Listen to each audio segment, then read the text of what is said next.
दोस्तों धरणे में वेठल वकीलन जी जुरत के सलाम आ, उनके जज्बे के सलाम आ, सिंधी कौम के जज्बे के सलाम आ। दोस्तों वकील जेके एहतजाज ते वेठा आहिनि, इहे असांजे हक़नि जे लाइ वेठा आहिनि। दोस्तों जेके वकील वेठा आहिनि, वकीलनि जो जेको अॻुवान आहे आमिर नवाज़ वड़ाइच जेको आहे, उहो असांजे सिंध जे इलाइक़े जो आहे। दोस्तों माण्हू रोज़ गॾिजी आमिर नवाज़ वड़ाइच सां गॾिजी पंहिंजी मोहबत जो इज़हार बि कनि था ऐं पंहिंजी कलाकारी जो, पंहिंजे फ़न जो मुज़ाहिरो बि कनि था।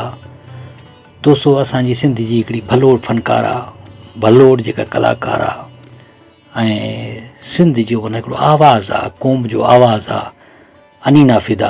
हाणे उहा जॾहिं आई त पोइ हुन पंहिंजो माना कलाकारी जो मुज़ाहिरो कयो ऐं सिंध सां मोहबत जो इज़हार कयो। दोस्तों तमामु बहितरीन ऐं ख़ूबसूरत अंदाज़ में इज़हार कयो।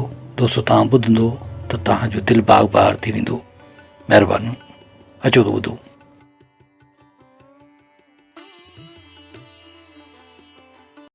कंदो जो गदारी मथा उन जे वहंदी वारी, आज़ीज़ में लिखबो मयारी, थींदो गलतीअ जो गदारी, कंदो हर को हुन खां बेज़ारी।